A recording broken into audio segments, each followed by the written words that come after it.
ونتوكل عليه ونعوذ بالله من شرور أنفسنا ومن سيئات أعمالنا من يهده الله فلا مضل له ومن يضلله فلا هادي له وأشهد أن لا إله إلا الله وحده لا شريك له وأشهد أن محمدا عبده ورسوله يا أيها الذين آمنوا اتقوا الله حق تقاته ولا تموتن إلا وأنتم مسلمون يا أيها الناس اتقوا ربكم الذي خلقكم من نفس واحدة وخلق منها زوجها وبث منهما رجالا كثيرا ونساء واتقوا الله الذي تساءلون به والأرحام إن الله كان عليكم رقيبا يا أيها الذين آمنوا اتقوا الله وقولوا قولا سديدا يصلح لكم أعمالكم ويغفر لكم ذنوبكم ومن يطع الله ورسوله فقد فاز فوزا عظيما أما بعد فإن خير الحديث كتاب الله وخير الهدي هدي محمد صلى الله عليه وسلم وشر الأمور محدثاتها وكل محدثة بدعة وكل بدعة ضلالة وكل ضلالة في النار أعوذ بالله من الشيطان الرجيم بسم الله الرحمن الرحيم يا أيها الذين آمنوا لا تلهكم أموالكم ولا أولادكم عن ذكر الله ومن يفعل ذلك فأولئك هم الخاسرون وأنفقوا مما رزقناكم من قبل أن يأتي أحدكم الموت فيقول رب لولا أخرتني إلى أجل قريب فأصدق وأكن من الصالحين ولن يؤخر الله نفسا إذا جاء أجلها والله خبير بما تعملون رب يسر ولا توسر وتمم بالخير رب زدني علما رب اشرح لي صدري ويسر لي أمري واحلل عقدة من لساني يفقه قولي اللهم فقهني في الدين اللهم فقهني في الدين উপস্থিত সম্মানিত শ্রদ্ধেয়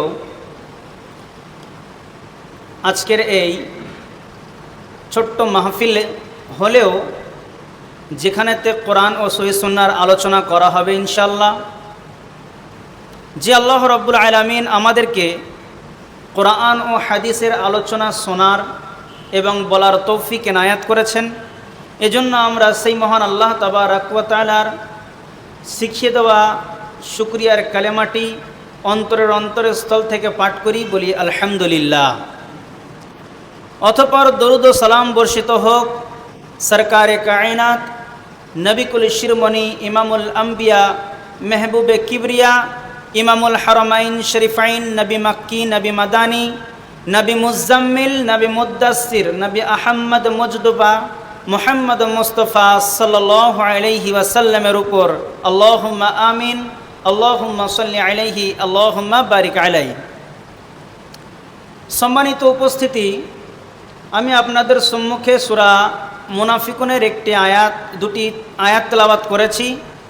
উক্ত আয়াতকে কেন্দ্রবিন্দুর মধ্যে রেখে সংক্ষিপ্ত সময়ের মধ্যে সংক্ষিপ্ত আলোচনাকে ইতি করার চেষ্টা করব ইনশাআল্লাহ। আমা তাওফিকি ইল্লা বিল্লাহ। তবে আজকে আমার বক্তব্যের বিষয় হচ্ছে 5টা পরিস্থিতি আসার পূর্বে 5টা জিনিসকে গনিমত মনে করা। আরও একবার বলি, আজকে আমার আলোচনার আলোচ্য বিষয় হচ্ছে 5টা জিনিস আসার পূর্বে 5টা জিনিসকে গনিমত মনে করা। যদি আপনার হাত থেকে এই 5টা সময় একবার বার হয়ে যায় তাহলে ফিরিয়ে পাওয়া খুবই মুশকিল।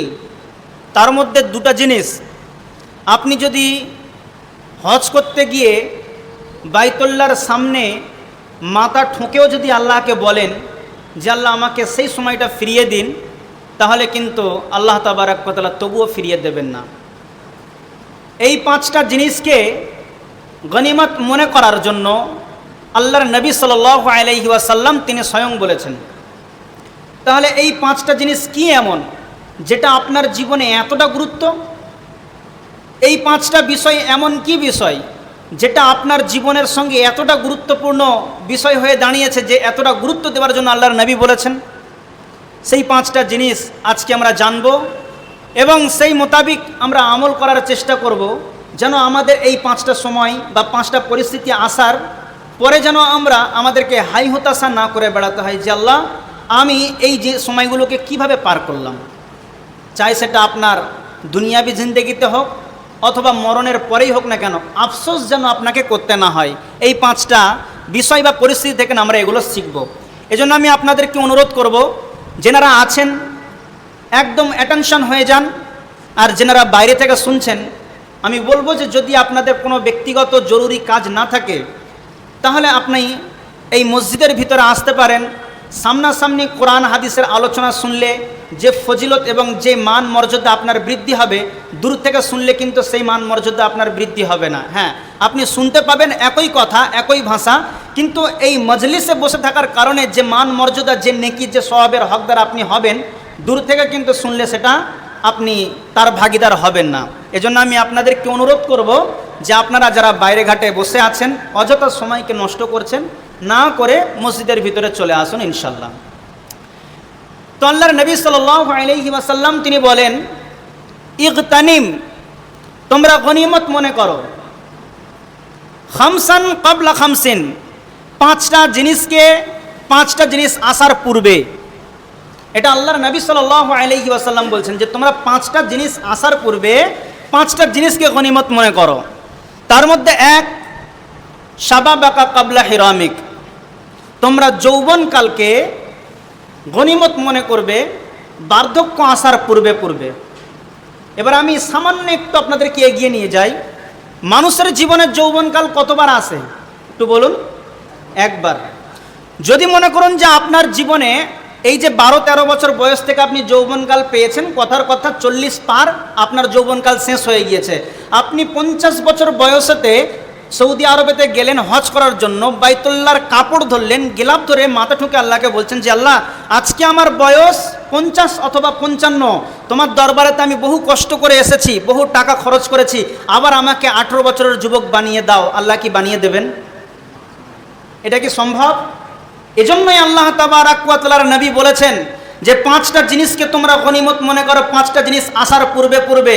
আল্লাহ তাবারক ওয়া তাআলার নবী যে বললেন যে শাবাবাকা ক্বাবলা হিরামিক, অর্থাৎ যৌবনকালকে তোমরা মূল্যায়ন করবে, গনিমত মনে করবে বার্ধক্য আসার পূর্বে পূর্বে।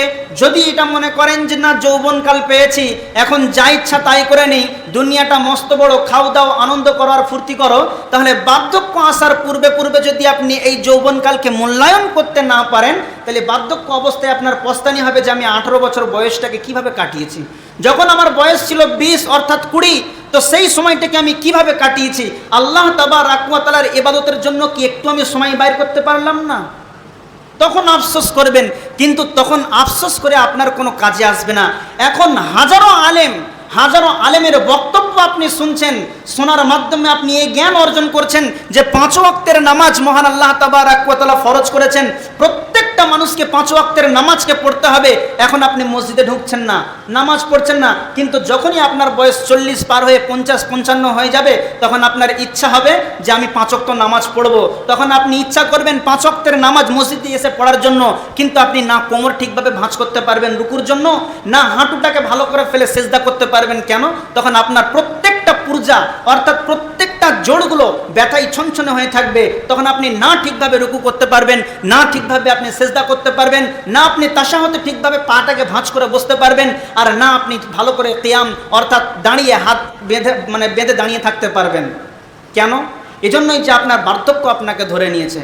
তো এই সময়টাকে যদি আপনি অতিবাহিত আল্লাহ তাবারক ওয়া তাআলার দেওয়া হুকুম হাকামের উপরে না করেন, পরবর্তীতে আপনাকে পস্তাতে হবেই হবে। কেন? এটা আল্লাহর নবী সাল্লাল্লাহু আলাইহি ওয়াসাল্লাম বলেছেন যে শাবাবাকা ক্বাবলা হিরামিক ইগতানিম শাবাবাকা ক্বাবলা হিরামিক, তোমরা যৌবনকালকে প্রাধান্য দাও, মূল্যায়ন করো, গনিমত মনে করো বার্ধক্য আসার পূর্বে পূর্বে। তাহলে আপনি এখন বর্তমান মনে করুন যে আমার যৌবন আছে, অথবা আপনি একজন যুবক ছেলেকে ইমানদার কিভাবে বুঝবেন? কিভাবে বুঝবেন যে ওই ছেলেটা ইমানদার?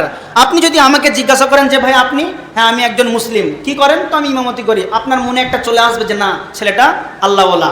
কিন্তু সাধারণ মানুষ, একজন যে ব্যক্তি চাষি, ক্ষেত খামারি করে খায়, অথবা আপনার কিনা ব্যবসা বাণিজ্য করে খায়, তাহলে ওই ছেলেটাকে আপনি কিভাবে বুঝবেন যে ওর ভিতরে তাকওয়া আছে না নেই? আপনি কিভাবে বুঝবেন যে ওই ছেলেটার ভিতরে ওই ছেলেটা আল্লাহওয়ালা কিনা?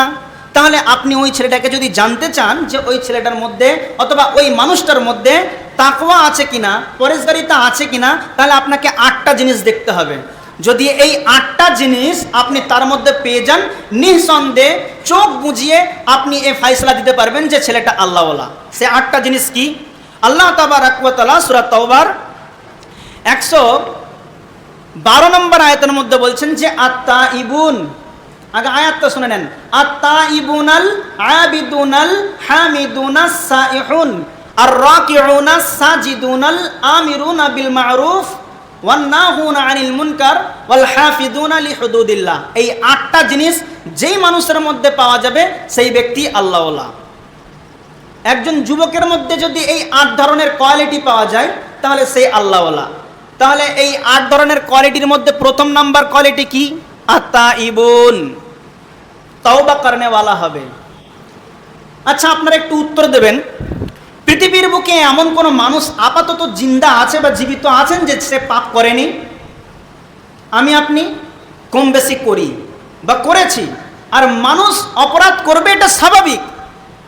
মানুষ অপরাধ করবে, এটা স্বাভাবিক। যদি কোনো ব্যক্তি এসে আপনাকে বলে যে আমার এই যে 20 বছর বয়সে অথবা আমার 40 বছর বয়সে আমি জীবনে পাপ করিনি, তাহলে মনে করবেন ওর চাইতে বড় আর মৃত্যুকার অন্য কেউ হতে পারে না। অপরাধ করেনি মানে? প্রত্যেকটা পদে পদে শয়তান আমাদেরকে ধোঁকা এবং লাঞ্ছিত অপদস্থ করার জন্য প্রস্তুত। আর আপনি সেই শয়তানের ফাঁদে পা দিয়ে পথ অতিক্রম করছেন, আর আপনার মাধ্যমে ভুল হবে না, এটা কি করে মেনে নেওয়া যায়? অতএব যদি কোনো ব্যক্তি বলেন যে না আমি অপরাধ করিনি, আমি পাপী নন, আমি কোনোদিন আল্লাহ তাবারাক ওয়া তাআলার অসন্তুষ্টজনক কর্ম করিনি, তাহলে বুঝে নিতে হবে যে ও মিথ্যা কথা বলছে। কেননা নবী করিম সাল্লাল্লাহু আলাইহি ওয়াসাল্লাম এনাকে বাদ দিয়ে যতগুলো নবী আছেন এনাদের মধ্যেও কিছু না কিছু ত্রুটি বা ভুল হয়েছিল, যার কারণে তো ওনারা তওবা ইস্তেগফার করতে থেকেছেন। দু একটা উদাহরণ দিই। আদম আলাইহিস সালামকে আল্লাহ বলেছিলেন ওয়ালা তাকরাবা হাদিহি শাজারাতা ফাতাকুনা মিনাজ জালিমিন, আদম তোমাকে জান্নাতে বসবাস করার তৌফিক দিলাম, জান্নাতে যা ইচ্ছা তুমি খাও, যা ইচ্ছা তুমি তাই করো, কোনো সমস্যা নেই, কোনো টেনশন নেই, তুমি খাওয়া দাওয়া করতে থাকো, আনন্দ ফুর্তি করতে থাকো, তুমি তোমার স্ত্রীকে নিয়ে, অর্থাৎ আমাদের আদিমা হাওয়া আলাইহিস সালামকে নিয়ে। তখন একটা নিষেধাজ্ঞা জারি করেছিলেন আল্লাহ তাবারাক ওয়া তাআলা যে ওয়ালা তাকরাবা হাদিহি শাজারা, যে হ্যাঁ আদম তুমি যা ইচ্ছা তাই করো, তবে একটা গাছকে নির্দিষ্ট করে দেখিয়ে দিয়েছিলেন যে এই গাছের নিকটবর্তী হবে না। আর শয়তানের চক্রান্তে বা শয়তানের পেতে রাখা জালেতে পা দিয়ে বা ফাঁদেতে বন্দী হয়ে আদম আলাইহিস সালাম সেই গাছের নিকটবর্তী গিয়েছিলেন এবং তাফসীরের মধ্যে বলা হয়েছে যে সেই গাছের ফল ভক্ষণ করেছেন, যার কারণে আল্লাহ তাবারাক ওয়া তাআলা তাকে জান্নাত থেকে নামিয়ে দিলেন উভয়কে। আর ওই আদম আলাইহিস সালাম নামার পর থেকে আদম আলাইহিস সালাম এবং মা হাওয়া আলাইহিস সালাম শেষ নিঃশ্বাস পরিত্যাগ করা পর্যন্ত দোয়া করতে থেকেছেন, আল্লাহর কাছে মাগফিরাত কামনা করতে থেকেছেন। দোয়াটা জানেন? রব্বানা যালামনা আনফুসানা ওয়া ইল্লাম তাগফির লানা ওয়া তারহামনা লানাকুনান্না মিনাল খাসিরিন। জানেন না দোয়া? রব্বানা, হে আমাদের প্রতিপালক, যালামনা আমরা জুলুম করেছি, আনফুসানা নিজেদের উপরে, ওয়া তারহামনা আপনি আমাদের উপরে দয়া করুন, ওয়াগফির কে রব্বানা যালামনা আনফুসানা ওয়া তারহামনা লানাকুনান্না মিনাল খাসিরিন। আপনি যদি আমাদেরকে ক্ষমা না করেন, আপনি যদি আমাদের প্রতি দয়া না করেন, তাহলে তো আমরা ক্ষতিগ্রস্তদের অন্তর্ভুক্ত হয়ে যাব। শেষ নিঃশ্বাস পরিত্যাগ করা পর্যন্ত আদম আলাইহিস সালাম এই দোয়া করতে থেকেছেন। মুসা আলাইহিস সালামও একটা অপরাধ করার কারণে তিনি বারবার করে আল্লাহ তাবারাক ওয়া তাআলার কাছে দোয়া করতে থেকেছেন, রব্বি ইন্নী যালামতু নাফসি ফাগফিরলি, হে আমার প্রতিপালক জলামতু নাফসি, আমি নিজের উপর অত্যাচার করেছি, ফাগফিরলি, আপনি আমাকে ক্ষমা করে দিন।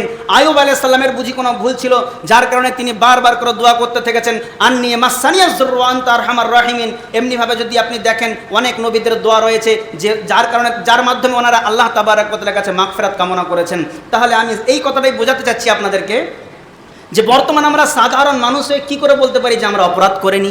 নিশ্চয়ই আমাদের অপরাধ রয়েছে, আমাদের পাপ হওয়াটা স্বাভাবিক, কিন্তু পাপ হয়ে থেকে যাওয়াটা অস্বাভাবিক। কথাটা বুঝতে পারলেন? পাপ বা অপরাধ বা গুনাহ এই জিনিসটা হওয়া স্বাভাবিক। কেন? শয়তান আমাদের দ্বারাতে পাপ বা গুনাহ করিয়ে নিতে চায় বা তারা সে করিয়ে নেয়, কিন্তু পাপটা থাকবে কেন? যেখানে আল্লাহ তাবারক ওয়া তাআলা অপশন দিয়েছেন যে তোমাদের অপরাধ করার সঙ্গে সঙ্গে তোমরা আমার কাছে তওবা ইস্তিগফার করো, যদি তওবা ইস্তিগফার করো তাহলে আমি তোমার জীবনের সমস্ত গুনাহগুলোকে মাফ করে দেব। এটা আল্লাহ তাবারক ওয়া তাআলা বলেছেন। যেমন আমি আপনাকে বলি, যখন কোনো মানুষ অপরাধ করে, অপরাধ করার পরে যখন আল্লাহ তাবারক ওয়া তাআলার কাছে মাগফিরাত কামনা করে যে আল্লাহ আমি অপরাধ করেছি, তখন আল্লাহ তাবারক ওয়া তাআলা খুশি হন। অপরাধ করলে খুশি হয় না আল্লাহ সুবহানাহু ওয়া তাআলা? অপরাধ করার পরে যদি ক্ষমা চাই তাহলে কিন্তু আল্লাহ তাবারক ওয়া তাআলা খুশি হন।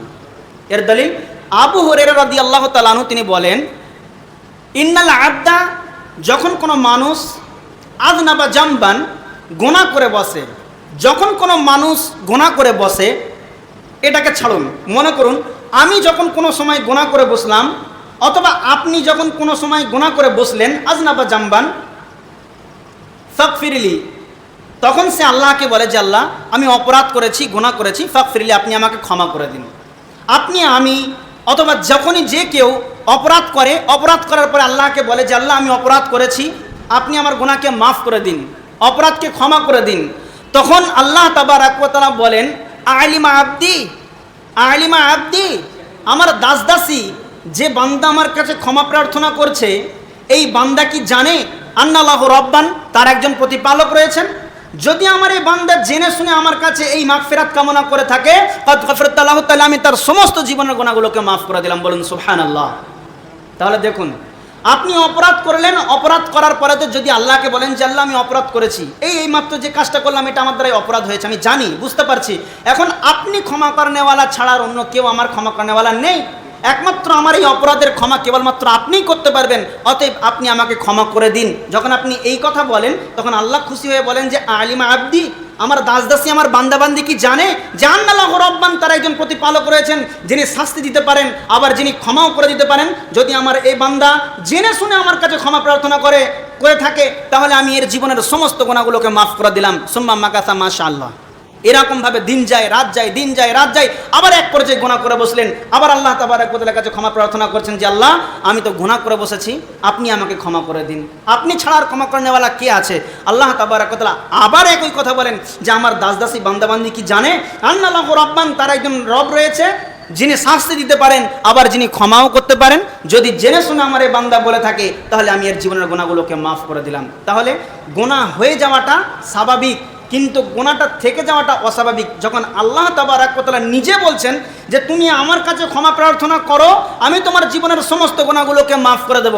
আপনি অসংখ্য গুনার পথ দিয়ে গুনাহ করেছেন, আপনি শয়তানের বাতলে দেওয়া রাস্তার উপরে চলে অসংখ্য অপরাধ করেছেন, শুধুমাত্র দু ফোঁটা চোখের গরম পানিকে নামাজের পাটিতে ফেলে খালি একবার বলুন যে রব্বানা, একবারই বলুন যে রব্বানা। আপনার অন্তরেতে থাকবে যে রব্বানা বলে চিৎকার মারাটা আমার কোন উদ্দেশ্যে, যে আল্লাহ তুমি আমার পাপকে মোচন করে দাও। আপনার মুখ থেকে ব্যর্থ করতে হবে না, আপনাকে মুখ থেকে উচ্চারণ করতে হবে না, শুধুমাত্র আপনি বলুন রব্বানা, দুটো হাত তুলে চোখের দুপোটা পানি নামাজের পাটিতে ফেলুন। আল্লাহ তাবারক ওয়া তাআলা জিজ্ঞাসা করবেন না, তিনি বলবেন না যে বান্দা কেন তুমি ক্ষমা চাইছো, কেন তুমি অপরাধ করেছিলে, কোন জায়গাতে করেছিলে, কেনই বা করলে, শুধুমাত্র রব্বানা বলবেন তো আল্লাহ তাবারক ওয়া তাআলা আপনার জীবনের সমস্ত গুনাহগুলোকে মাফ করে দেবেন। তিনি কত বড় মেহেরবান। তাহলে আমাদের কাজ হচ্ছে এই যে সমাজে থাকতে গেলে, দুনিয়া করতে গেলে আমাদের দ্বারাতে যে সমস্ত অপরাধগুলো হয়ে যায় তার জন্য আল্লাহ তাবারক ওয়া তাআলার কাছে বেশি বেশি করে ক্ষমা প্রার্থনা করতে হবে। তাহলে একজন মানুষকে মুত্তাকি এবং পরেজগার হতে গেলে তার কি করতে হবে? আত-তাইবুন, অর্থাৎ তওবাকারী হতে হবে। এরপরেরগুলো আমি সংক্ষিপ্তভাবে বলার চেষ্টা করি। আল-আবিদুন, ইবাদত গুজার হতে হবে।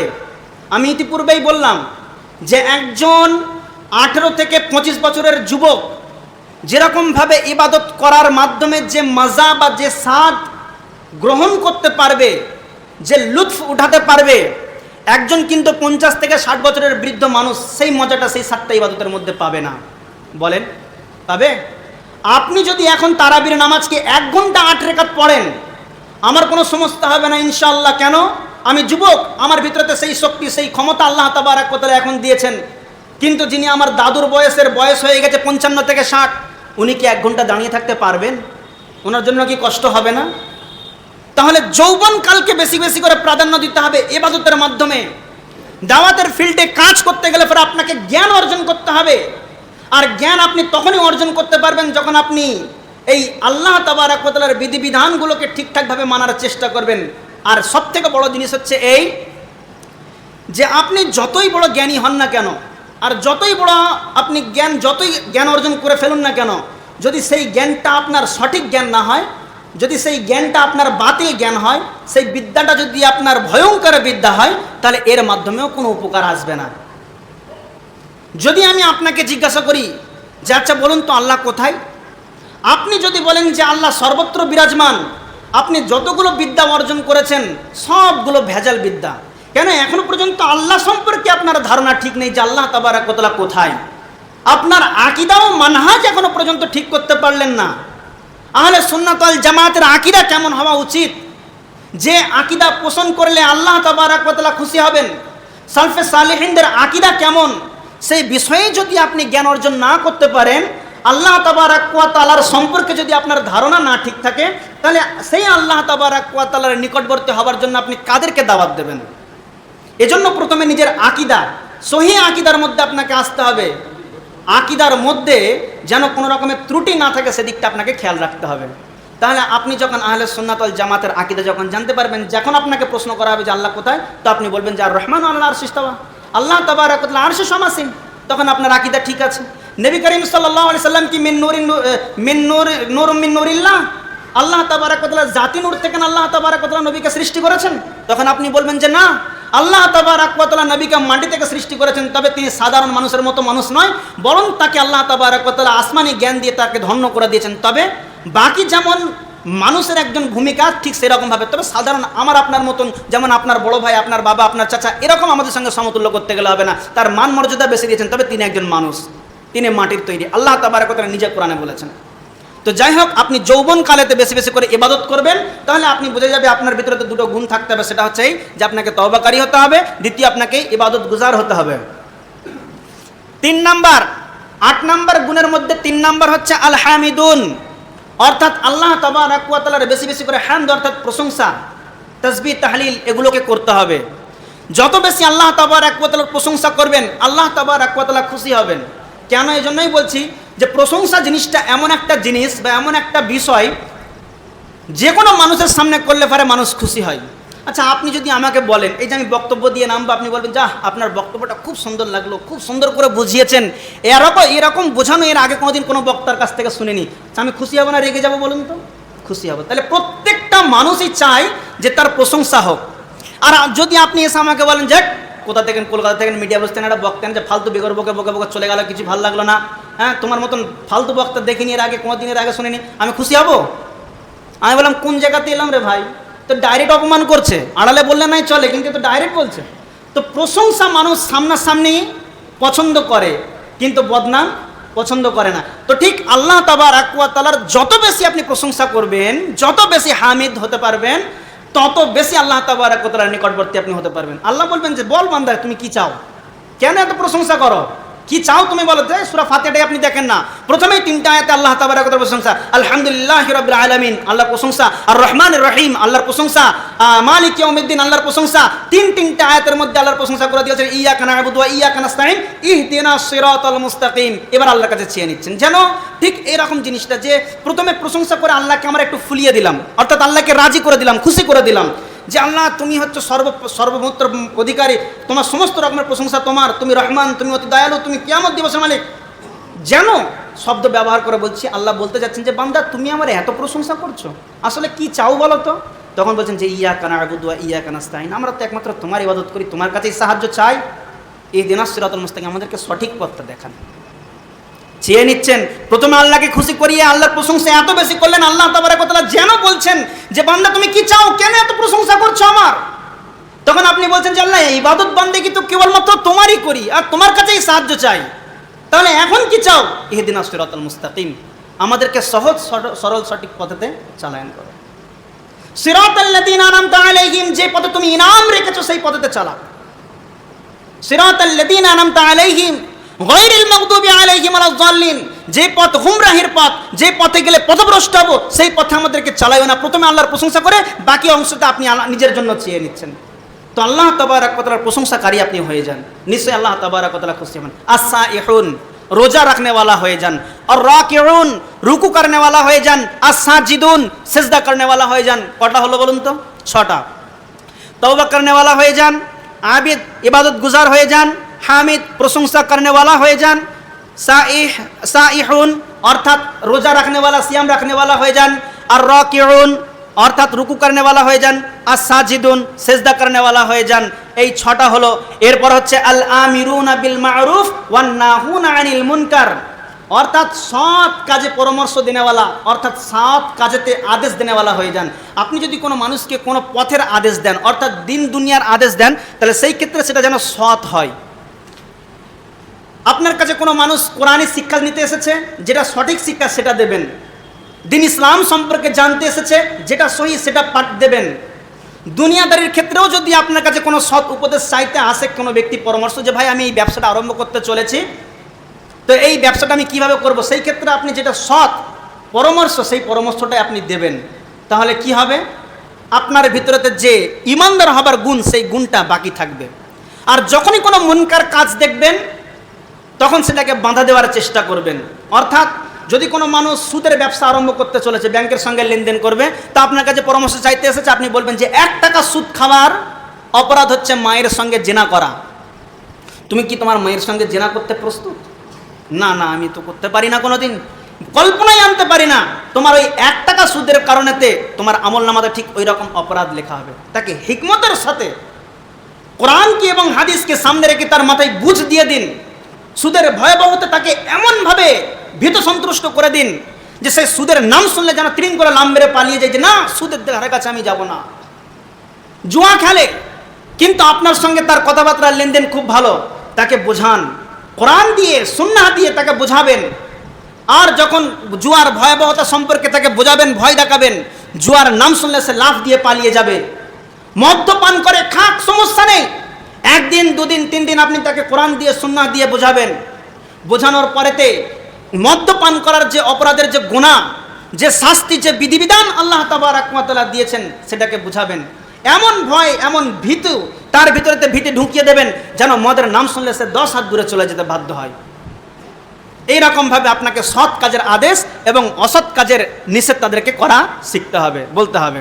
আর একটা হলো কি, ওয়াল হাফিদুনা লিহুদুদিল্লাহ, এবং আল্লাহ তাবারক ওয়া তাআলার হুকুম হাকামের হেফাজতকারী হয়ে যেতে হবে। আল্লাহ তাবারক ওয়া তাআলার যে হুদুদ, সেই হুদুদের সংরক্ষণ অর্থাৎ রক্ষণাবেক্ষণ হতে হবে। যে আল্লাহ তাবারক ওয়া তাআলার হুকুম যেখানে যেমন আছে আপনি সেই জিনিসটাকে সেইভাবে সংরক্ষণ করে রাখবেন। যদি এমনটা করেন তাহলে আপনার নাম হচ্ছে মুমিন, আর এমনটা করার কারণে আপনি মুমিন হলেন, ঈমানদার হলেন। আর আল্লাহ রাব্বুল আলামিন বলছেন যে ওয়াবাশশিরিল মুমিনিন, মুমিনদেরকে সুসংবাদ দিয়ে দাও। তাহলে আমি প্রথমে বললাম ইগতানিম, আল্লাহ তাবারক ওয়া তাআলার নবী বলেছেন যে গনিমত মনে করো। খামসান ক্বাবলা খামসিন, 5টা জিনিস আসার পূর্বে 5টা জিনিসকে, তার মধ্যে একটা হচ্ছে এই যে শাবাবাকা ক্বাবলা হিরামিক, যৌবনকালকে তোমরা বেশি বেশি করে গনিমত মনে করো, প্রাধান্য দেবে, মূল্যায়ন করবে বার্ধক্য আসার পূর্বে। আর বার্ধক্য আসার পূর্বে যে যৌবনকালটা থাকবে, সেই যৌবনকালের মধ্যে এই 8টা জিনিসকে আপনি ফিট করে নিজের নামটা ইমানদারদের খাতায় লিখে নেবেন। 1, এবারে শুনে নিন, তওবা। 2, ইবাদত। 3, প্রশংসা। 4, রোজা। 5, রুকু করনেওয়ালা অর্থাৎ নামাজের মধ্যে যে রুকু থাকে, সাজিদ অর্থাৎ সিজদা করনেওয়ালা। 6, আল আমিরুনা বিল মারুফ ওয়ান নাহুনা আনিল মুনকার, সৎ কাজের আদেশ, অসৎ কাজের নিষেধ। আর আল হাফিদুনা লিহুদুদিল্লাহ, আল্লাহ তাবারক ওয়া তাআলার হুদুদের সংরক্ষণকারী, রক্ষণাবেক্ষণকারী হয়ে যান। এই 8টা জিনিস আপনার ভিতরে যখনই আপনি আনতে পারবেন, আপনার নামটা দুনিয়াদারির খাতাতে যদিও ইমানদার না হয়, আল্লাহ সুবহানাহু ওয়া তাআলার খাতাতে আপনার নামটা প্রথমে লিস্টে থাকবে যে আপনি একজন ইমানদার। কেন? আল্লাহ রাব্বুল আলামিন বলছেন এই 8টা গুণের কথা বলেই ওয়াবাশশিরিল মুমিনিন, মুমিনদেরকে সুসংবাদ দাও। অর্থাৎ এই 8টা জিনিস আপনার ভিতরে থাকে, তাহলে আপনি ইমানদার হয়ে গেলেন, মুমিন হয়ে গেলেন। শাবাবাকা ক্বাবলা হিরামিক। এরপরে আল্লাহ তাবারাক ওয়া তাআলার নবী বলছেন ওয়াসিহাতিকা ক্বাবলা সুকুমিক, 5টা জিনিস আসার পূর্বে 5টা জিনিসকে তোমরা গনিমত মনে করবে। প্রথম নাম্বার কি বললাম বলুন তো, মনে আছে কারণ? বার্ধক্য আসার পূর্বে যৌবনকালকে তোমরা গনিমত মনে করবে। দ্বিতীয় বিষয়টা হচ্ছে এই যে ওয়াসিহাতিকা ক্বাবলা সুকুমিক, তোমার সুস্থ শরীরটাকে গনিমত মনে করবে অসুস্থতা আসার পূর্বে পূর্বে। যতদিন পর্যন্ত আপনার না কোনো ডায়াবেটিস, না বিপি, না আপনার কোনো থাইরয়েড, ইউরিক অ্যাসিড অথবা আর কোনো রোগ, কিডনির প্রবলেম, ক্যান্সার কিছুই নেই, সুস্থ সবল একদম একটা শরীর, ইবাদত বান্দেগি করে আপনি যে মজা বা যে স্বাদটা পাবেন, দিনের কাজ বা দাওয়াতি কাজ করে যে আপনি স্বাদটা পাবেন, যখন আপনার শরীর, যদিও আপনার বয়স এখন 30 বছর, কিন্তু আপনাকে ডায়াবেটিসে ঘিরে নিয়েছে, অথবা আপনাকে ক্যান্সার রোগে আপনি আক্রান্ত। ডায়াবেটিস যারা আছে, যাদের সুগার আছে, আপনারা তো জানেন, ওই 10 মিনিট 5 মিনিট পরপরই তাদেরকে পেশাব করতে যেতে হয়। যদি দাওয়াতি কাজে যদি যে 1 ঘন্টা বক্তব্য রাখতে যায়, তাহলে তাকে তো 3 বার পেশাব ফিরতে যেতে হবে। তাহলে সে সুস্থ সবল হিসাবে কোনোদিন দিনই কাজ কি করতে পারবে? তার পক্ষে কি সম্ভব হবে? হবে না। এজন্য আপনাকে আল্লাহ তাবারাক ওয়া তাআলা সুস্থ শরীর দিয়েছেন, সুস্থ বডি, সুস্থ স্ট্রাকচার দিয়েছেন। এর মানে এই নয় যে আপনি এই শরীরটাকে যেমন হোক করে নষ্টের দিকে নিয়ে যাবেন, খাবেন দাবেন, আনন্দ করবেন, ফুর্তি করবেন। ইতিপূর্বেই বললাম, দুনিয়াটা মস্ত বড়, খাও দাও আনন্দ করো, এমনটা নয়। বরং আল্লাহ তাবারাক ওয়া তাআলা যৌবনকালেতে অর্থাৎ সুস্থ শরীর আপনাকে দিয়ে একটা নিয়ামত হিসাব মতন আপনাকে দিয়েছেন, হিসাব করে যে আপনি যতটা পারবেন এই সুস্থ শরীরে মহান আল্লাহ তাবারাক ওয়া তাআলার ইবাদত বান্দেগি করে নিন। তাহলে কি হবে? পরবর্তীতে আপনার চিন্তা থাকবে না। যেমন আমি বলি, এখন আমার শরীর সুস্থ, নামাজের জন্য মসজিদে আসি না, রমজান মাসে সিয়াম রাখি না, দাওয়াতির কাজের জন্য আগ্রহী হই না, কিন্তু যখনই আমাকে একটা রোগে আক্রান্ত করে দেবেন আল্লাহ তাবারাক ওয়া তাআলা, আমার পেটে কিডনিতে পাথর জমেছে অথবা কিডনি খারাপ হয়ে গেছে, 5টা লোক যখন আমাকে বললো, রিপোর্ট করলো, তখন এবার আমি মসজিদ থেকে বাইরেই যাচ্ছি না। সেজদাতে গিয়ে বলছি আল্লাহ তুমি আমার কিডনি ভালো করে দাও, হ্যাঁ, রুকুতে গিয়ে বলছি আল্লাহ তুমি আমার প্রেশার ঠিক করে দাও, সুগার ঠিক করে দাও। কেন মসজিদ ছাড়ছি না? এজন্য যে আমার রোগেতে আক্রান্ত হয়েছে। কিন্তু আল্লাহ তাবারাক ওয়া তাআলা কি কথা বলেছেন যে যখন তোমরা রোগী হবে তখন আমার কাছে চাও। আল্লাহ তাবারাক ওয়া তাআলা তো পছন্দ করেন যৌবনকালের ইবাদতকে। তবে এমনটা নয় আবার যে যৌবনকালে আপনি ইবাদত করে নিয়েছেন, বার্ধক্য বয়স হয়ে গেছে আর আপনাকে মসজিদে আসতে হবে না, মসজিদে ইবাদত বান্দেগি করার আর আপনার সময় শেষ হয়ে গেছে, যৌবন বয়স অনেক করেছেন, এমনটা নয়। বলার উদ্দেশ্য মূলত হচ্ছে এটাই যে যৌবনকালে যদি আপনি মসজিদে আসা অভ্যস্ত থাকেন, তাহলে বার্ধক্য বয়সে আপনাকে কোনো দিন কোনো তুফান, ঝড় তুফানও রুখে নিতে পারবে না, রুখতে পারবে না। আর হালাতে আপনি ঠিক মসজিদে চলে আসবেন, যতই কষ্ট কেন, আপনার ইমানি জোর আপনাকে টেনে আনবে মসজিদে, আপনার ইমানি জোর আপনাকে মসজিদের মধ্যে টেনে আনবেন। এই জন্য সুস্থ শরীরকে আল্লাহ তাবারাক ওয়া তাআলা নবী গনিমত মনে করতে বলেছেন অসুস্থতা আসার পূর্বে পূর্বে। এই জন্য আমাদের যাদের সুস্থ শরীর রয়েছে, যারা আমরা সুস্থ রয়েছি, বেশি বেশি করে আল্লাহ তাবারাক ওয়া তাআলার ইবাদতের মধ্যে মনোনিবেশ হব, এই আশা এবং এই চিন্তা ভাবনা আমাদেরকে সকলের মনের মধ্যে রাখতে হবে। 3 নাম্বার হচ্ছে যেটা আল্লাহ তাবারাক ওয়া তাআলার নবী বলেছেন যে 5টা জিনিস আসার পূর্বে 5টা জিনিসকে গনিমত মনে করো।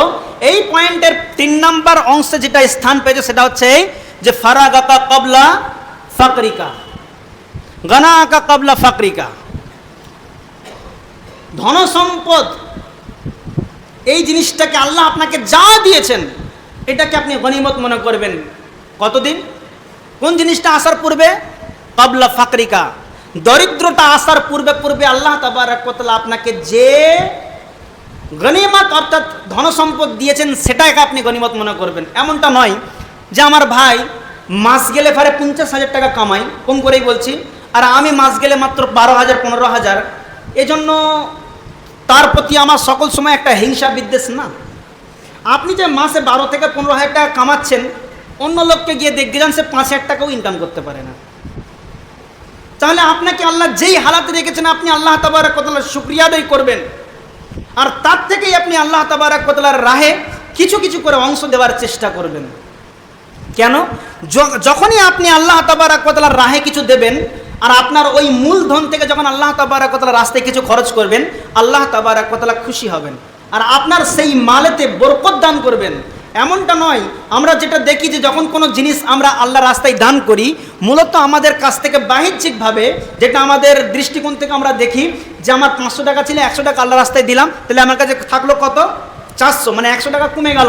এটা বাহ্যিক হিসাব, কিন্তু আভ্যন্তরিক হিসাব যেটা শরীয়তের দিক থেকে আল্লাহ তাবারক ওয়া তাআলার নবী বলেছেন, আল্লাহ সুবহানাহু ওয়া তাআলা তিনি বলেছেন যে যখন কোনো মানুষ দান করে, আল্লাহর রাস্তায় খরচ করে, তখন তার দান বা তার এই মূলধনটা কমে যায় না, বরং এর মধ্যে বারাকা অর্থাৎ বৃদ্ধি করিয়ে দেয় আল্লাহ তাবারক ওয়া তাআলা। বাহ্যিকভাবে সেটা কমছে, কিন্তু হাকিকাতে সেটা কমে না। আল্লাহ তাবারক ওয়া তাআলা বারাকা দান করেন তার মধ্যে, সেটা হয়তো আমি আপনি বুঝতে পারি না, আমাদের ঈমান ততটা উঁচু পর্যায়ে নেই, যার কারণে আমরা বুঝতে পারি না, কিন্তু তার মধ্যে বরকত আছে যখন আপনি দান করবেন। আর যদি আজকে আপনার ধনসম্পদ থাকার পরেও দান সদকা না করেন, কালকে যখন আপনার কাছে মৌত এসে উপস্থিত হবে আর আল্লাহ তাবারক ওয়া তাআলার কাছে আপনি যদি কেঁদে মাথা ঠুকেও যদি সময় অথবা অবকাশ চান, তবুও কিন্তু আল্লাহ তাবারক ওয়া তাআলা দেবেন না। এর দলিল হচ্ছে এই সূরা মুনাফিকুনের মধ্যে আল্লাহ বলছেন, ইয়া আইয়ুহাল্লাযীনা আমানু আনফিকু মিম্মা রাযাকনাকুম মিন ক্বাবলি আন ইয়াতিয়া আহাদাকুমুল মাউত ইয়া আইয়ুহাল্লাযীনা আমানু লা তুলহিকুম আমওয়ালুকুম ওয়ালা আওলাদুকুম আন যিকরিল্লাহ।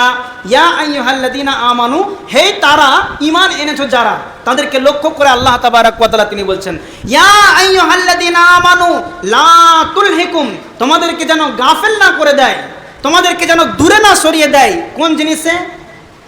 আমওয়ালুকুম ওয়ালা আওলাদুকুম আন যিকরিল্লাহ, তোমাদের ধন সম্পদ এবং তোমাদের সন্তান সন্ততি আল্লাহ তাবারক ওয়া তাআলার জিকির থেকে যেন তোমাদেরকে গাফেল অথবা দূরে সরিয়ে না দেয়।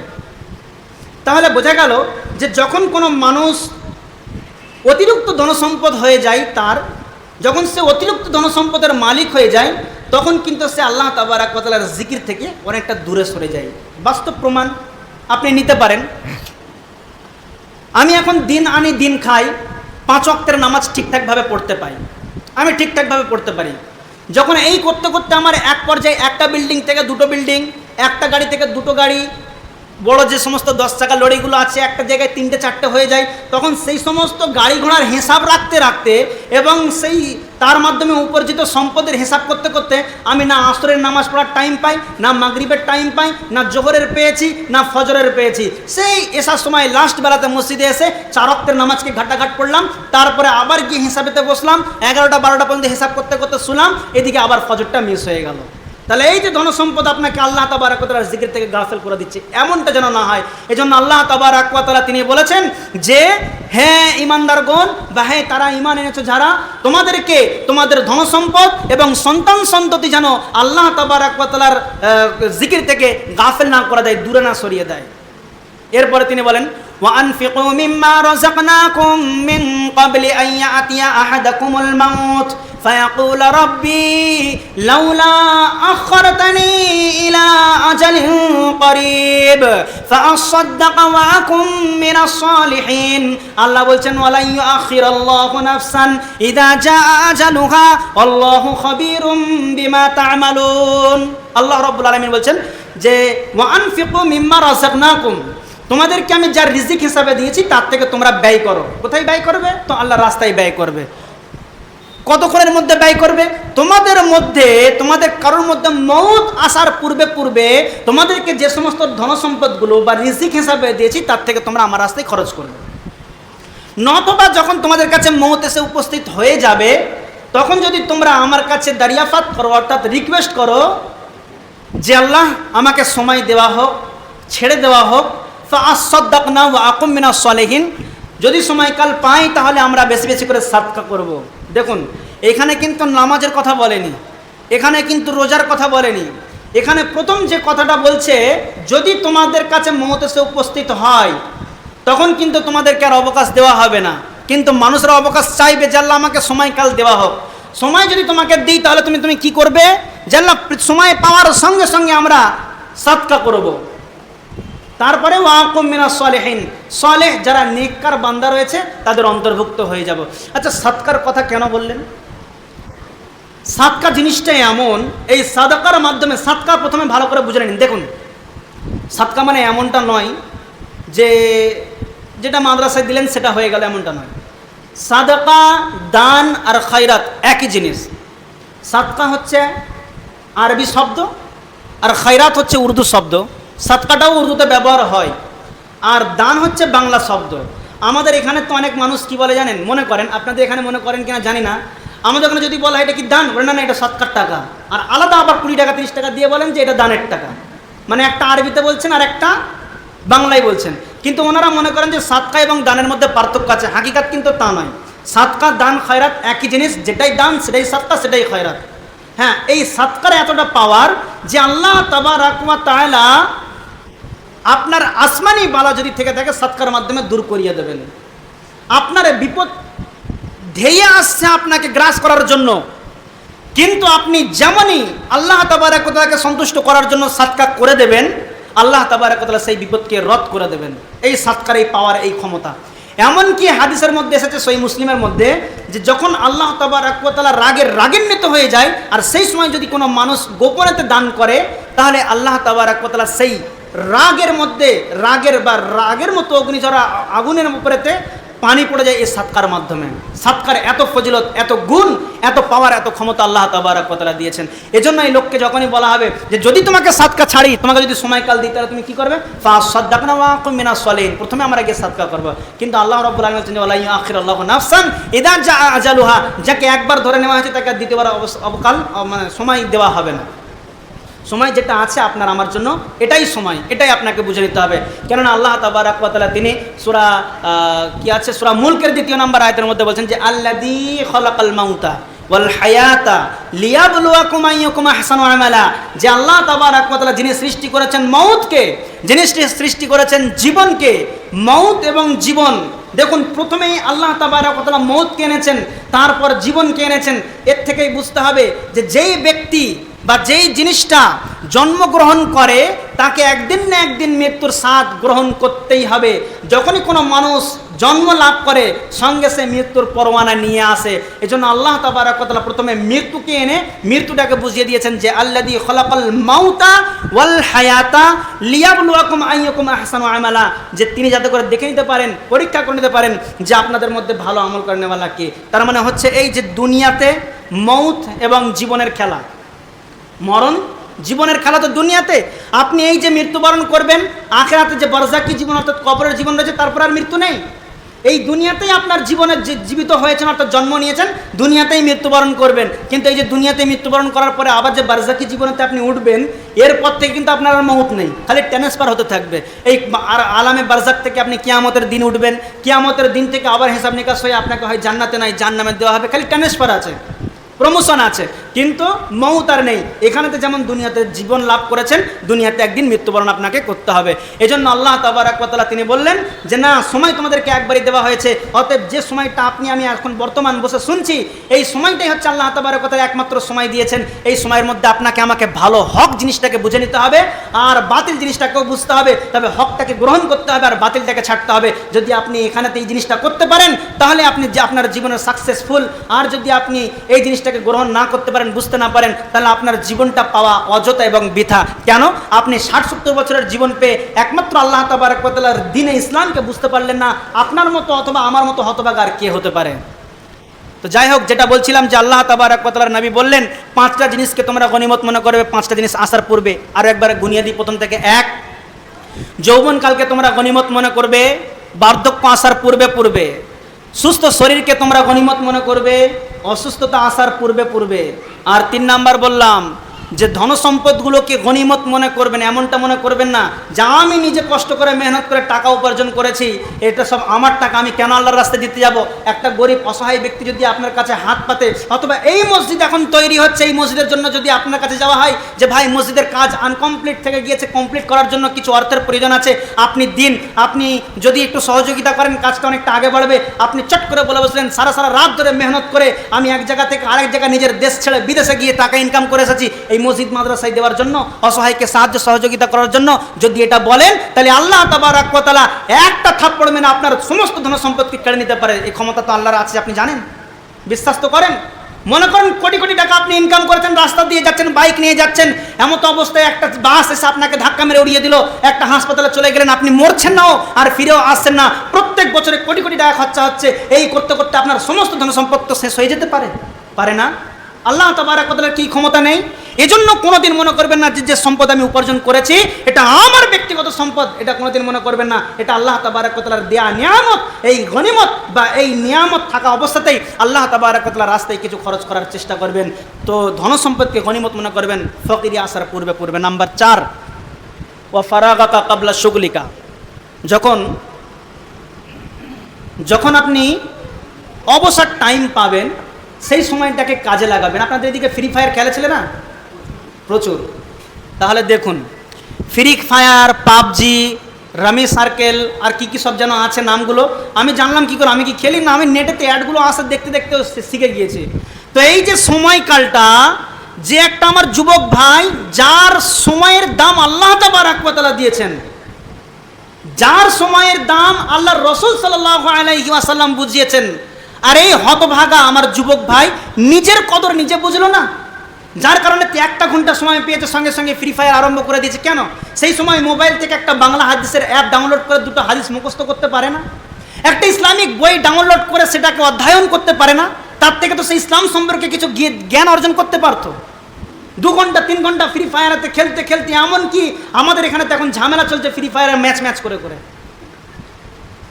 এ পার্টি ও পার্টি কীভাবে কি বলে, ওর ভিতরে ম্যাচ নাকি কিরম করে চলে আল্লাহ জানে, তারা জানে, আমি সব বুঝি না কিছু। তো এই কারণে তো এখন 2 পার্টি পাড়াপাড়ি ভাগ হয়ে এখন ঝামেলা চলছে যে তোরা বলে এদিকে আয়, ওরা বলে তোরা এদিকে আয়, ইট বিছিয়ে আছে পাড়া মায়। তাহলে বলুন যে ফ্রি ফায়ার খেলতে গিয়ে তাদের একটা সময় নষ্ট, মাথা নষ্ট, জীবনটাও বিতা হচ্ছে, ফের তাতে উপরোক্ত ঝামেলা হচ্ছে। তো এই যে অবসর সময়টা আপনি পাবেন এই গেমের মধ্যে না দিয়ে, অথবা অযথা সময়টাকে নষ্ট না করে আল্লাহ তাবারক ওয়া তাআলার দ্বীনকে অর্জন করার জন্য কোরআনকে শিখুন, কোরআনকে অধ্যয়ন করুন, হাদিসকে জানুন, হাদিসকে পড়ুন এবং সেই মোতাবিক আপনি আমল করুন এবং সেই মোতাবিক আল্লাহ তাবারক ওয়া তাআলার দিনের উপরে তো অটল থাকার চেষ্টা করবেন। তাহলে 4 নাম্বার যেটা বললাম সেটা হচ্ছে কি, ফারাগাকা ক্বাবলা শুগলিকা, ব্যস্ততা আসার পূর্বে পূর্বে আপনি সময়কে গনিমত মনে করবেন। আল্লাহ তাবারক ওয়া তাআলা আপনাকে যে সময়টা দিয়েছেন এই সময়টাকে আপনি গনিমত মনে করবেন। এখন যত বেশি পারবেন আল্লাহ তাবারক ওয়া তাআলার ইবাদত বান্দেগী করে নিন, নচেত এমন একটা সময় চলে আসবে যখন আপনি আল্লাহ তাবারক ওয়া তাআলার এত বেশি ইবাদত বান্দেগী করতে চাইবেন কিন্তু আপনার কাজ আপনাকে করতে দেবে না, আপনি এত ব্যস্ত হয়ে যাবেন তখন আপনি সেই সময়টা বাইর করতে পারবেন না আল্লাহ তাবারক ওয়া তাআলার ইবাদত বান্দেগী করার জন্য। নাম্বার 5, এই 5 নাম্বারটা বলে দিয়ে আমি শেষ করব, আমার সময়ও সংক্ষিপ্ত শেষের দিকে। হায়াতাকা ক্বাবলা মাউতিকা, হায়াতাকা ক্বাবলা মাউতিকা। আচ্ছা এর তর্জমা, এর অনুবাদটা আপনারা করেন তো। হায়াতাকা ক্বাবলা মাউতিকা, তোমরা নিজের জীবনকে গনিমত মনে করবে মৌত আসার পূর্বে পূর্বে, মৌত আসার পূর্বে পূর্বে তোমরা তোমাদের জীবনটাকে গনিমত মনে করবে। আচ্ছা বলুন, আমি যে প্রথমে হাদিসটা বলার সময় বলেছিলাম যে এই 5টা জিনিস এতটাই ইম্পর্টেন্ট, এতটাই গুরুত্বপূর্ণ যে এর মধ্যে থেকে কিছু কিছু জিনিস যদি একবার চলে যায় তাহলে আপনি আর ফিরে পাবেন না। তার মধ্যে প্রথমটা বলেছিলাম, যৌবনকাল যদি চলে যায়, কাবা শরীফের গ্লাভ ধরে যদি আপনি কাঁদেন তো সেই যৌবনকালটাকে আর ফিরিয়ে পাবেন না। আর যদি আপনার ভিতরেতে একবার মৌত চলে আসে, আপনি মৃত্যুবরণ করে নিঃশ্বাস পরিত্যাগ করলেন, এরপরে তো আপনার আব্বা, আপনার মা, আর কিনা কাবা শরীফের ইমাম বা আর কেউ বড় বড় ইমামদেরকে একত্রিত করে বলছেন যে আল্লাহর কাছে দোয়া করুন আমার ভাই মারা গিয়েছে, 3 ঘন্টা হচ্ছে, যেন আবার জীবিত হয়ে যাক, জানটা আল্লাহ ফিরিয়ে দেবেন। এগুলো সব অসম্ভব। আর বাকি যেগুলো ছিল, এই যে সময় অতিবাহিত হয়ে যাওয়া, তারপর গনিমত মনে করা নিজের ধন সম্পদগুলোকে, এগুলো চলে গেলে আসার একটা সুযোগ থাকে, তবে না আসার সুযোগটা বেশি। যখন আপনি অহংকারী হয়ে যাবেন, আল্লাহ তাবারক ওয়া তাআলা আপনাকে ধন সম্পদ দিয়ে একবার যখন কিনে নেবেন, তখন আল্লাহ তাবারক ওয়া তাআলা আপনাকে নিঃস্ব করে পথের ভিখারি বানিয়ে দেবেন, ওই অহংকারের বদলা এটা দিয়ে দেবেন। তবুও আপনি পেলে হয়তো পরবর্তী তওবা ইস্তেগফার করলে পারে আল্লাহ সুবহানাহু ওয়া তাআলা আপনাকে আবার ধন সম্পদ ফিরিয়ে দিতে পারেন। কিন্তু আপনার জীবন থেকে একবার যৌবন চলে গেলে ফিরে আসবে না, আপনাকে একবার যদি মৃত্যু গ্রাস করে নেয় তাহলে কিন্তু আর আপনি আর বাঁচবেন না।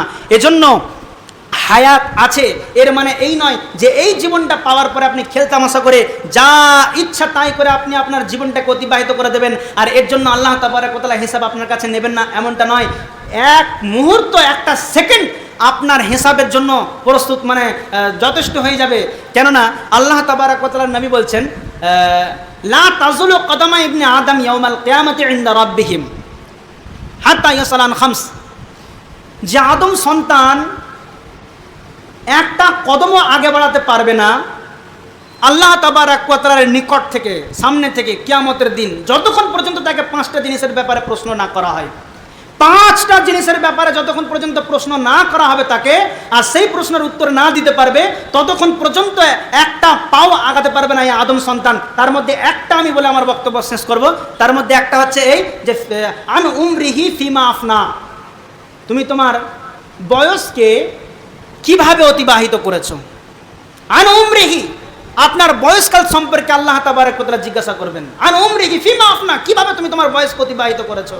এই হাদিসটার এই প্রথম অংশটা আমি কেন আপনাদেরকে বললাম, এজন্যই যে হায়াতাকা কাবলা মাউতিকা, যে আপনার জীবনকে আপনি গুরুত্ব দেবেন, আপনার যৌবনকালকে আপনি গনিমত মনে করবেন মৃত্যু আসার পূর্বে পূর্বে। তবে যাদের চিন্তা ভাবনা চিন্তাধারা এই যে আমি জীবন পেয়েছি, আমার আব্বা মরেছে 70 বছর, আমার দাদা মরেছে 80 বছর, আর আমার দাদার বাপ মরেছে তো 110 বছরে, তো আমার বয়স এখন সবে 40, এখনও আমার মিনিমাম 10-20 বছর বাঁচার অধিকার আছে। এই চিন্তা ভাবনা নিয়ে যারা ঘোরাঘুরি করছেন যে ওই 40 বছর আমার জীবনে যা কেটে গেছে, এই 20 বছরে আল্লাহ বিল্লাহ করে ইনশাল্লাহ মাপ পেয়ে যাব, অত সোজা না। আল্লাহ তাবারক ওয়া তাআলা যখন থেকে আপনার জ্ঞান হয়েছে তখন থেকে নিয়ে আপনার শেষ নিঃশ্বাস পরিত্যাগ করা পর্যন্ত জিজ্ঞাসা করবেন কিয়ামতের দিন। আন উমরিহি ফিমা আফনা, তুমি তোমার উমর অর্থাৎ জীবনকে কিভাবে অতিবাহিত করেছো। অতএব প্রিয় ভাই আমার, আপনারা সকলেই অবগত আছেন, জানেন আছে, আপনারা সকলেই অবগত আছেন, জানেন এই বিষয়টা যে আমাদের জীবনটা আল্লাহ তাবারক ওয়া তাআলা দিয়েছেন ঠিকই, কিন্তু জীবনের যে লাগাম, সেই লাগামটা কিন্তু আল্লাহ তাবারক ওয়া তাআলা নিজে ধরে আছেন। যেমন একটা ঘোড়া, আপনি তাকে পুষেছেন, তাকে খাওয়ান পরান সব কিছু করান, যখন আপনি তাকে নিয়ে ঘুরতে বার হন লাগামটা আপনার হাতে রাখেন, কেন বলুন তো? এজন্য যেন সে যেন কোনো রকমের বাঁদরামি করতে না পারে, তাই না? বেশি কিছু করলে আপনি তার লাগাম টানবেন, ডান দিকে টানবেন তো ডান দিকে, বাঁ দিকে টানবেন তো বাঁ দিকে। ওই যে অত বড় প্রাণী, সে যদি আপনাকে একটা জোরে ধাক্কা মারে আপনি পড়ে যাবেন। এরপরেও সামান্য দুটো লাগাম নাকের সঙ্গে গালের সঙ্গে বাঁধা থাকে, যেদিকে আপনি টানেন সেদিকে সে যেতে বাধ্য হয়। তার নিজস্ব একটা জীবন থাকার পরেও সে কিন্তু নিজের মনমানি করে জীবনকে অতিবাহিত করতে পারে না। তো ঠিক সেরকমভাবে এটা জিনিস মাথায় রাখবেন যে আল্লাহ তাবারক ওয়া তাআলা আপনাকে জীবন দিয়েছেন 60 বছর 70 বছর, এর মানে এই নয় যে আপনি আপনার জীবনেতে যখন ইচ্ছা বারে যাবেন, যখন ইচ্ছা ড্যান্স করবেন, যখন ইচ্ছা মদ্যপান করবেন, যখন ইচ্ছা জুয়া খেলবেন, যখন ইচ্ছা আপনি যা ইচ্ছা তাই করবেন, আল্লাহ তাবারক ওয়া তাআলা আপনাকে ছেড়ে দেবেন, এমনটা নয়। আল্লাহ তাবারক ওয়া তাআলা আপনাকে পৃথিবীর বুকে পাঠিয়েছেন, কিয়ামতের দিন আবার তার সামনে হাজির করবেন। দুনিয়ার জীবন যেটা আল্লাহ তাবারক ওয়া তাআলা আপনাকে দিয়েছেন, এই দুনিয়ার জীবনে থাকা অবস্থায় লাগামটাকে আল্লাহ রাব্বুল আলামিন নিজের হাতে রেখেছেন। যদি আপনি এই লাগামবিহীন অন্যরকম কাজ করতে চান, তাহলে আল্লাহ তাবারক ওয়া তাআলার কাছে এর আঞ্জাম আপনাকে ভোগ করতে হবে। আর যদি আল্লাহ তাবারক ওয়া তাআলার দেওয়া মোতাবিক হুকুম হাকাম বা নির্দেশ মোতাবিক যদি আপনি চলতে পারেন, তাহলে কিয়ামতের দিন আল্লাহ তাবারক ওয়া তাআলা আপনাকে নাজাতের একটা মাধ্যম দিয়ে দেবেন, আপনি নাজাত প্রাপ্ত হয়ে যাবেন। একটা কথা মনে রাখবেন, আল্লাহ সুবহানাহু ওয়া তাআলা দুনিয়াতে আপনাকে আমাকে ছাড় দিয়েছেন। আল্লাহ তাবারক ওয়া তাআলা দুনিয়াতে আমাকে আপনাকে ছাড় দিয়েছেন, তবে এই কথাটা মনে রাখবেন, তিনি একেবারের জন্য ছেড়ে দেননি। আল্লাহ তাবারক ওয়া তাআলা দুনিয়াতে আপনাকে আমাকে ছাড় দিয়েছেন, এর অর্থ এই নয় যে আল্লাহ তাবারক ওয়া তাআলা আমাকে আর ধরবেন না, তিনি ছাড়বেন না তা নয়। ছেড়ে দিয়েছেন তার মানে এই নয় যে আল্লাহ তাবারক ওয়া তাআলা আমাকে কিছু জিজ্ঞাসা করবেন না, আমার কোনো হিসাব নিকাশ হবে না, না না, প্রত্যেকটা সেকেন্ডের হিসাব আল্লাহ তাবারক ওয়া তাআলার কাছে আপনাকে দিতেই হবে। কেন? আল্লাহ তাবারক ওয়া তাআলা ছাড় দেন, ছেড়ে দেন না, এই কথাটাকে মাথায় রাখবেন। যাক, আল্লাহ সুবহানাহু ওয়া তাআলার কাছে দোয়া করেন। আজানের টাইম হয়ে গেছে নাকি? যাক, আল্লাহ সুবহানাহু ওয়া তাআলার কাছে দোয়া করি যে আল্লাহ তাবারক ওয়া তাআলা আমরা যা কিছু শুনলাম এগুলোকে শোনার থেকে বেশি যেন আমরা বুঝে এর উপরে বেশি বেশি করে আমল করতে পারি, সে তৌফিক আমাদেরকে দান করো, আমিন। আর খাস করে আমার যে সমস্ত ভাইরা যে সৎ বা সঠিক জিনিসটাকে বুঝতে পেরেছি বা বুঝেছেন, এদেরকে যেন আমরা যেন বেশি বেশি করে ভালো করে সৎ জিনিসটাকে এবং কোরআন এবং সহিহ সুন্নাহর আলোকে বুঝতে পারি এবং সেগুলোকে যেন ঠিকঠাকভাবে আমল করে চলতে পারি, সে তৌফিক আমাদেরকে দান করো, আমিন। ওয়া আখিরু দাওয়ানা আলহামদুলিল্লাহি রাব্বিল আলামিন। আসসালামু আলাইকুম ওয়া রাহমাতুল্লাহি ওয়া বারাকাতুহু।